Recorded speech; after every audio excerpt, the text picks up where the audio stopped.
If people are not evolving at the rate that you are, that somehow because you figured it out, that you're supposed to show everybody else how to go do the same thing, and they show up like a blister after all the work done, thinking that you owe them something, then I would highly recommend you reevaluate your circle.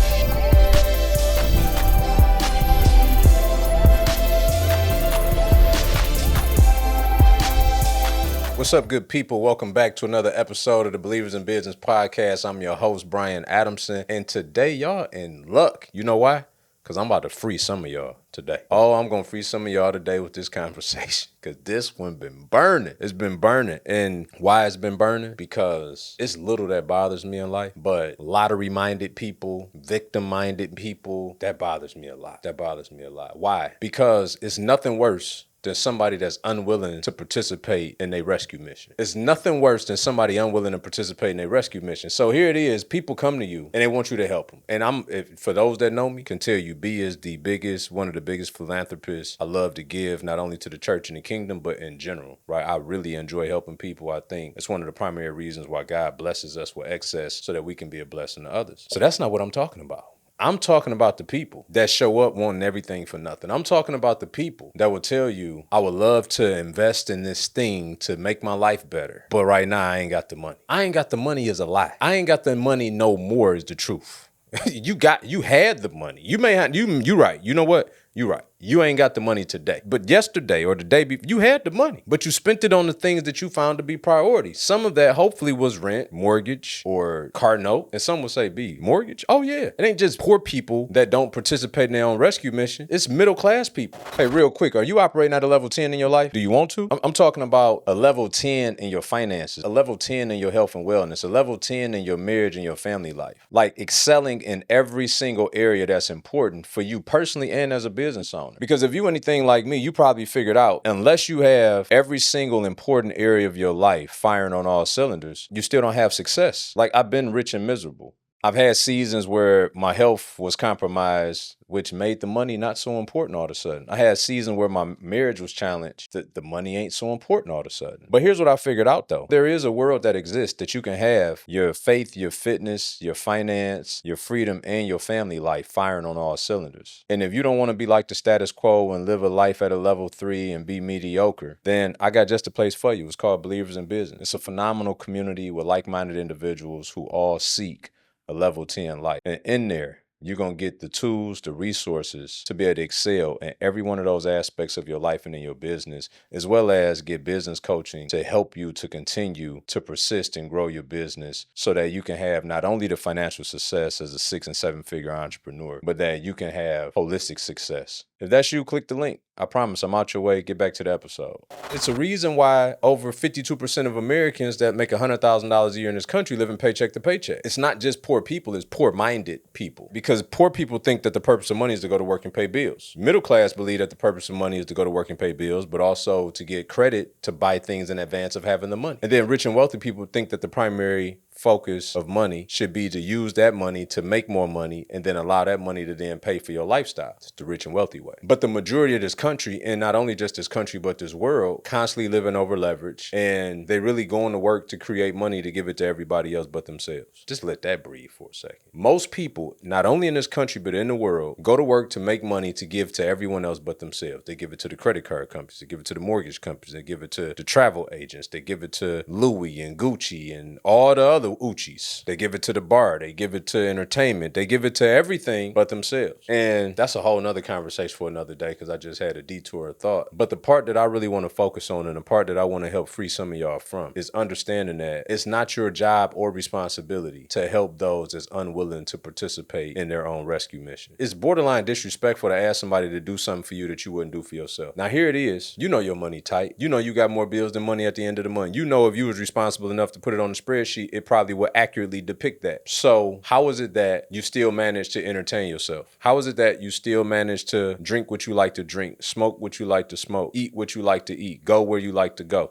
In the midst of having a negative deficit on that spreadsheet if you were to write it out. I could tell you how. Because people buy things for one reason and one reason only. Do y'all know that reason? I'll tell you. The number one reason why people buy stuff is because they feel like it. So these people spend their money on the things that they feel like spending it on. And I'm not knocking that. But then don't ask me to participate in your rescue mission and give all kind of concessions and discounts because you've already chosen to spend the money on the stuff that you felt like. And I'm telling y'all this because I know some of you out there are consultants, business coaches, you're business owners, you're entrepreneurs, you're intrapreneurs, and you feel guilty when these things arise. That people come to you needing help, wanting help, but only after they've already exhausted all their means to help. And then they want to tell you how they're going to be your brilliant case study, or they're going to be the best apprentice you've ever had. They're going to be your best testimonial, and they're going to sing your praises to the mountaintop. Scripture says that where your treasure is, so your heart will be also, which means that the heart follows the pocketbook. The heart follows our spending habits. So what you spend your money on shows where your desires are. Now, here's what's crazy about that. You're going to happy hour it. You're going to go on your trips. You're going to buy your stuff.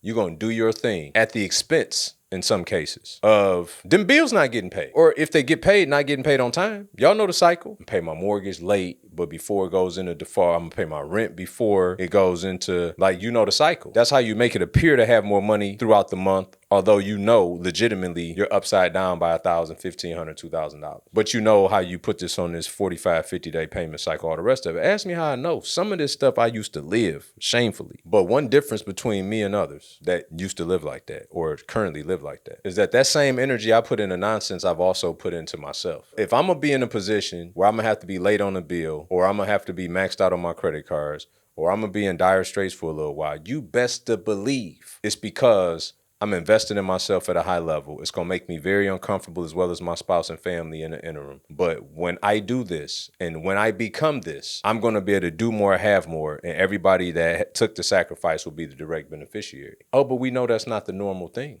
Those are not the people that's asking you for help. The people that's asking you for help just went and did all the foolishness and then come to you as if you're supposed to be the catalyst to their rescue mission, but they don't even want to participate. It's disgusting, actually, for people to show up with their hand out and measure your success and think because of whatever you've accomplished and achieved that you owe them something. When it's not a function of not willing to make sacrifices, because they make sacrifices month in and month out on frivolous stuff that make them feel good, that anesthetize the life that they're trying to escape instead of creating the one that they actually don't have to escape from. Because that's too much like work. They expect us to go do that. You go do that and then just give me all your leftovers. So you go make the sacrifice, right? Because that's what you do. You're disciplined.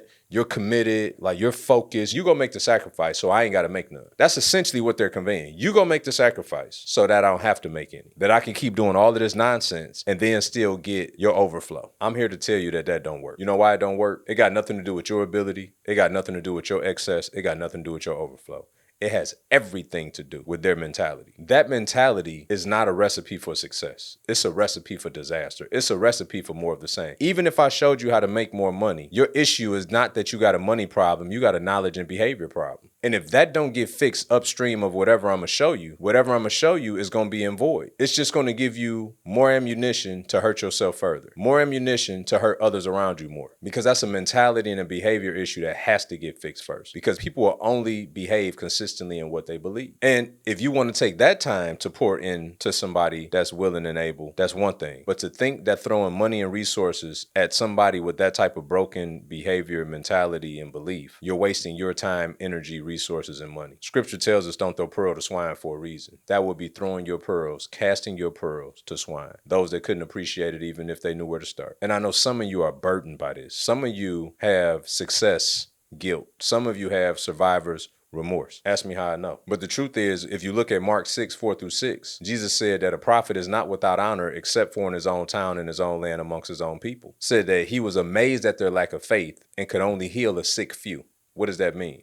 That means that throughout our life, throughout our trek, there'll be people around us that will be that special circumstance, that will have enough faith to show us their level of commitment in the midst of their dire circumstances or desirable circumstances. And those will be the sick few that Jesus was able to heal and the sick few that we'll be able to heal. But on a larger scale, more often than not, that don't work. That recipe don't work. People don't appreciate what's free and what's given to them. Prime example, going back to Jesus. Whether you religious or not, just look at the book. Look at the story. Jesus come here to atone and die for our sins, to make us right with God. He makes an offer that's free to us, cost him everything. What, 30% of the population take it? It's free. It's the best offer ever made in history. 30% of the people take it. Why? Because at the appearance, it's free. Now, for those of us that walk, we know it come at a cost. You got to pick up your cross daily and die to your flesh daily. It ain't Jesus glitter and rainbows. For those of us that walk, we know what it look like. To love your enemies, to pray for your enemies, to not retaliate. It's a litany of the things that we have to do if we want to be Christ-like in our walk and not just read scriptures and hit people over the head with a Bible and, all these inconsistencies and be hypocritical and all the rest of it. But on the surface, it costs you nothing initially to say yes, but people don't appreciate free. Even when somebody else has done all the work, even if that means die a bloody death. That model don't work because the heart follows the pocketbook. People need to pay for the help they receive. So at least they got some type of vested interest. It amazes me still to watch people spend tens of thousands of dollars. I cannot tell you what I would say is poor stewardship that I've seen over the years by offering coaching and consulting to people and seeing them spend tens of thousands of dollars on programs and then not do the work and find every other ancillary reason as to why they don't. It's baffling to me. I don't know how to pay somebody tens of thousands of dollars, which I do often in coaching, and not do exactly what they told me to do. It's poor stewardship otherwise. But that's because I first understand that it's not my money, it's his. And what I do with that is a representation of how I value what he's given me, not what I've given me. And I think that's part of the problem. But then to take that step further, if I make a commitment to do something, then I got to follow through on that commitment. Otherwise, it wasn't one. It was just a choice. It was an idea. It was an opinion. A commitment means that I follow it all the way through. And if you look at the anatomy of many people's lives, you can see where there is a ton of lack of commitment. They make a habit of lying to themselves every day and those around them that's willing to listen. And so the fruit of their life embodies that. So where does that come in for you? Well, understanding that everybody ain't your assignment. Also having enough humility to understand that you ain't God. They'll be okay in your absence because they're his children, not yours. Now, those that you feel prompted and led to help them. But those that you feel burdened or obliged to, don't.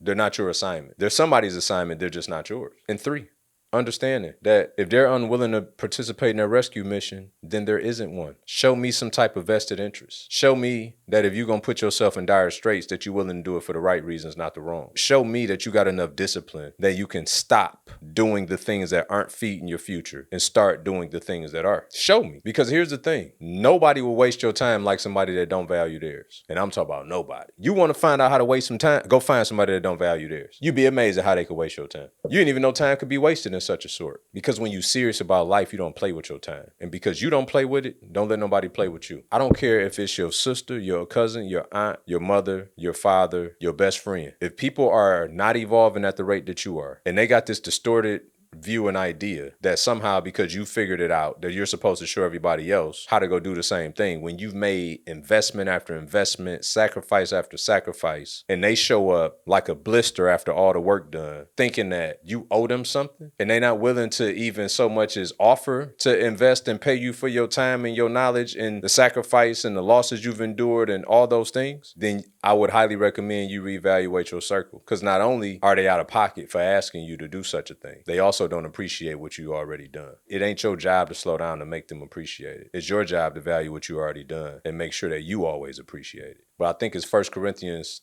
15:33 says bad company corrupts good character. We got to be careful. Bad company don't always look like bad people. They bad for the season that you in. You hear what I just said? They bad for the season that you in. Milk can be great for you after its expiration date, though. Not so much. That same thing that was good for you will kill you if you consume it beyond its expiration date. Relationships be no different. So don't grow immune to things that are no longer good. We don't drink poison just because we thirsty. If you spend your time serving the wrong people, you would also spend your time missing your purpose in life. There are people that are waiting for you, that are doing the work, waiting for you to show up and be the blessing in their life that they can appreciate because they're making all the same sacrifices and preparing themselves for you. They just don't know you exist yet. Keep seeking those people. Keep serving those people. Keep putting your message out for those people because those are the people that appreciate what you're going through. You better help a couple, but everybody ain't your assignment, regardless of relationship. I hope this was helpful. I hope this frees some people, man. And until next time, stick to the mission.